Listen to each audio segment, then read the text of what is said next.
এই সরকার তো অগোছালো অবস্থায় তারা দেশ পরিচালনার দায়িত্ব পালন করতেছে। আসলে আওয়ামী লীগ সরকারটা মূলত ভারতেরই সরকার ছিল। বিভিন্ন রাজনৈতিক দল তারা এখন যে বর্তমানে বাংলাদেশের পরিবেশ পরিস্থিতি চলছে, সেখানে তাদের যে চলার গতি, সে তুলনায় যদি মাঠে ময়দানে আপনি পাল্লায় থাকেন, চলার গতি কম হয়, তাহলে কিন্তু এক পর্যায়ে আপনি আপনার লক্ষ্যে পৌঁছতে পারবেন না। আমি সকল পূজার আহ্বান জানাবো, ইসলামী আন্দোলন বাংলাদেশ সারা বাংলাদেশে সফর করার পরে আমার কাছে যেটা আলহামদুলিল্লাহ পরিষ্কার ধারণা এসেছে, ইসলামী আন্দোলনের জন্য এখন মাঠ অনেকটা আলহামদুলিল্লাহ উর্বর অবস্থায় তৈরি হয়েছে, অপেক্ষা করছে। এখন এই সময় যদি আমরা আমাদের সেই দৌড়ের পাল্লায় যদি আমাদের সেভাবে প্রতিযোগিতা না থাকে, তাহলে এক পর্যায়ে কিন্তু এই মাঠের ভিতরে আগাছা জন্মাবে। যাই হোক, আমি বিশেষ করে আপনাদেরকে অনুরোধ করব যে আমরা কে কয়দিন থাকবো তা জানি না, তবে এই 53 বছর বাংলাদেশের স্বাধীনতায় ইসলামের পক্ষে রাষ্ট্রীয় পর্যায়ে একটা অবস্থান তৈরি করার যে ক্ষেত্র তৈরি হয়েছে, এত সুন্দর ক্ষেত্র কিন্তু পিছনে দেখা যায় নাই। যাই হোক, আমি আপনাদেরকে বলবো, বাংলাদেশের ভিতরে আজকে দুঃখ সহকারে বলতে হয়, আমি আজকে একটু আগে চিটাগাং থেকে আসছিলাম, তখন আমেরিকার এক প্রবাসী, ওর সাথে অনেক আলোচনা হলো।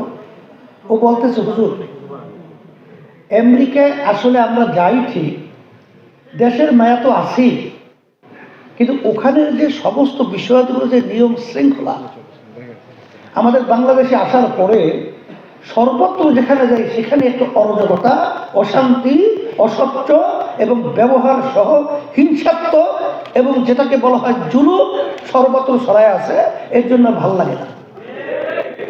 এখন এই 53 বছর বাংলাদেশের স্বাধীনতার পরে ইতিহাসে আপনারা জানেন, যারা রাষ্ট্র পরিচালনা করেছিল, এরা আমি বলবো অনেকাংশে তারা কিন্তু দেশের দরদ হিসাবে কাজ করেছে, এটা তারা প্রমাণ করতে পারে নাই।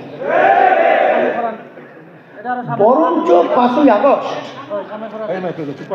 যে ফ্যাসিস্ট শেখ হাসিনা খুনি পালিয়ে গেল, আমি তো সেদিনকার সরারত উদ্যানে বলেছিলাম, দেশের আসলে আওয়ামী লীগ সরকারটা মূলত ভারতেরই সরকার ছিল। কারণ তাদের সমস্ত কার্যক্রমগুলো ভারতের স্বার্থ রক্ষার জন্য আমরা লক্ষ্য করেছি। আমার দেশের স্বার্থের লক্ষ্য তাদের মাধ্যমে আমরা তেমন একটা দেখি নাই।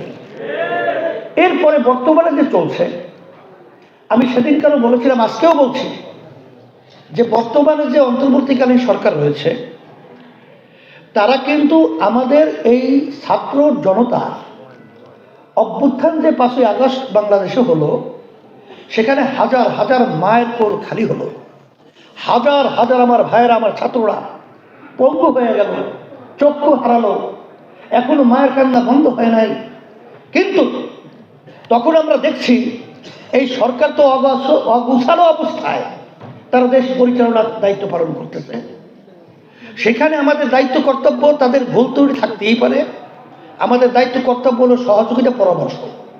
কিন্তু তাদেরকে অস্থিতিশীল করে তারপর তাদের থেকে দাবি আদায় করে নেওয়ার জন্যে এক পর্যায়ে আমি বলবো যে গত ফ্যাসিস্ট সরকার 2024 নির্বাচনে যে প্রকারই হোক, তারা কিন্তু সরকার গঠন করে ফেলেছিল।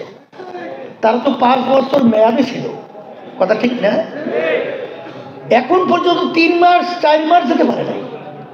এর ভিতরে আমাদের যে তাড়াহুড়া, এর মাধ্যমে কিন্তু এই সরকার সুন্দরভাবে দেশ পরিচালনার যে সুস্থভাবে দায়িত্ব পালন করবে, এটা অনেক অংশে কিন্তু আমি বলবো ব্যাহত হয়েছে। এবং এর মাধ্যমে কি হলো, বারবার ফ্যাসিস্টের দোসররা সর্বত্র সব জায়গায় কিন্তু তারা কিন্তু ঘাপটি মেরে বসে আছে। সুযোগ পাবে দেশের সবল বাড়বে, সেই সবলই আমাদের দেশকে অশান্তি করার জন্য বিভিন্ন প্রক্রিয়ায় তারা কিন্তু তাণ্ডব চালিয়েছে, আল্লাহর রহমতে তারা কিন্তু তাদের তাণ্ডব বাস্তবায়ন করতে